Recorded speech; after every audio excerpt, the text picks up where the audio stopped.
Welcome back. You're watching First Trades on ET. Now, let's pull up a stock that's been in focus on the back of its numbers today. We're going to keep an eye on Mahindra Holidays. When you look at their revenues, we're seeing almost a 13% growth. Profits have seen a good 50% growth.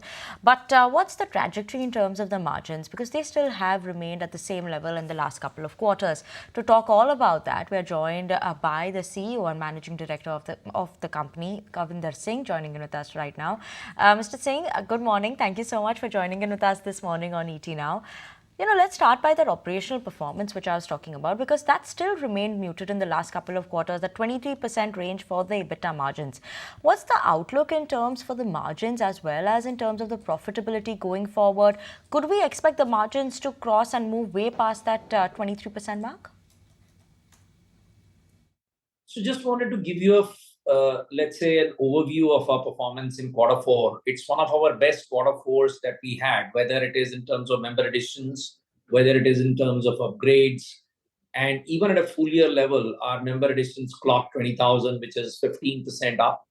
And if I were to look at our upgrades, with the upgrades, the value growth has been 16% at the full year level. And if I were to look at for the quarter, we were about 18%. So these are fantastic numbers as far as we are concerned. Our occupancies were at a very healthy 87% in quarter four, full year at about 85%. Our deferred revenue crossed 5,600 crores. Our cash position is at a very healthy 1,383 crores. So phenomenal amount of cash generation happened at this year as well as in the quarter level. So all of this all-round performance is also aiding the income, EBITDA and PBT, both at quarter four and full year level. Our margins are also significantly up. Profit after tax growth was 25% for the full year and for the quarter. And as far as our margins go, our EBITDA margin at the full year level at 28.5% is again the highest ever margin with the improvement in the overall margins. So on overall basis, both at a quarter and yearly level, this performance both in the operational metrics as well as financial metrics has been the best ever for us in our history. You have had the best ever quarter even in terms of member additions, right? 5,734 thereabouts. But going forward, what's the target membership base for the coming year, and how much do you think will be driven by the digital route going forward? So our member additions were very robust in quarter four, and the full year we clocked 20,000 member additions, which is a very significant milestone. We have actually increased our momentum in the area of member additions as we have increased our momentum in the area of inventory additions. As I told you, 387 rooms got added. We crossed the 5,000 mark. We are at 5,327 rooms for the full year.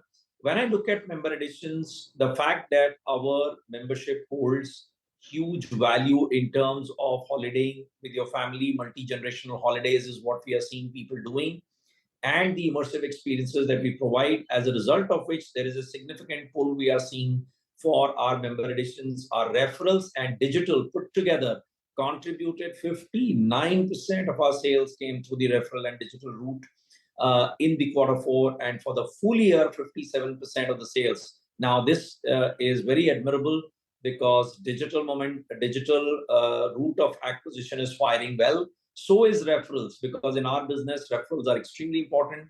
People, when they have great experience, they talk about it, and that is what helps us to grow the members. So our member acquisition costs have come down significantly this year and in the quarter. So this is a very, very good sign as we move ahead with the inventory acceleration, with the member acquisition costs coming down, with the pull for the brand through the referral and digital. I think we are on a very good trajectory.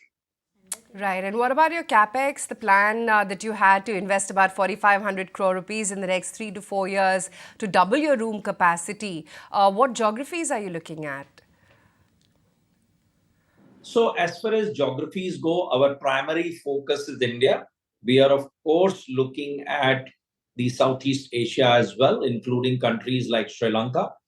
Our idea would be to grow our footprint primarily in India, as I said, and of course, opportunities in the nearby countries as they come along. We are looking at all sorts of opportunities, whether it is an acquisition, whether it is working with the governments, as I would highlight that we have a very significant momentum in the public-private partnership with the various governments. Maharashtra Tourism has given us the contract, the concession agreement has been signed for us to take over MTDC Hariyareshwar property and build it to a very large resort. Parallelly, we are working with Uttarakhand government. We are also working with Odisha government. We already have one success story with Himachal government where we launched a resort with PPP participation in Jhanjeli in Mandi district. So PPP is another way to increase our footprint and create destinations. As you know, we are known for creating destinations, so we will do that. And this is what will propel ourselves in terms of expanding inventory. More inventory means more member additions and therefore more cash generation. And therefore, we are in a position to propel our growth from 5,000 rooms to 10,000 rooms by 2030. Right, and recently we did have a commentary coming in from the Mahindra Group MD CEO as well. What they were saying and what they highlighted that they expect Mahindra Holidays to actually start seeing a 5 times revenue growth going forward. Could you give some outlook on that? By when is this 5 times growth that one could expect from the company? So, as far as our business model is concerned, our aim is to create disproportionate value. And I said that the way to do that is to increase capacity.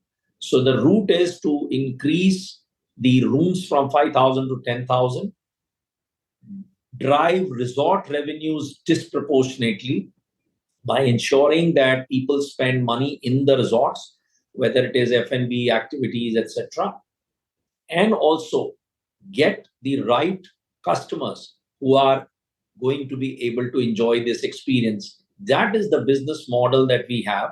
And as you can see, that when you increase the capacity, you will be able to add more members. And by the way, in our business, we already, in this year, we added 270 crores to our deferred revenue. You should look at deferred revenue. We are at about 5,600 crores of deferred revenue already, which will keep coming into the future. So our aim would be not only to deliver the period revenue, which you see in the accounting year, and which also grew at a very healthy about 14%.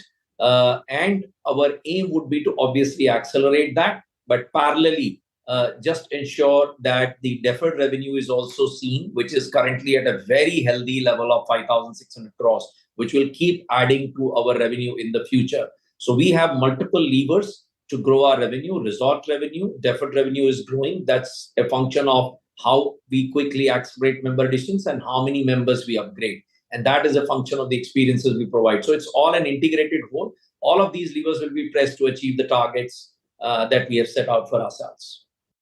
Kavinder, on that note, we let you go. Thanks so much for making time and speaking with us today. Well, the market has recovered a bit from the lows to 22,530, but good recovery on BSE as well.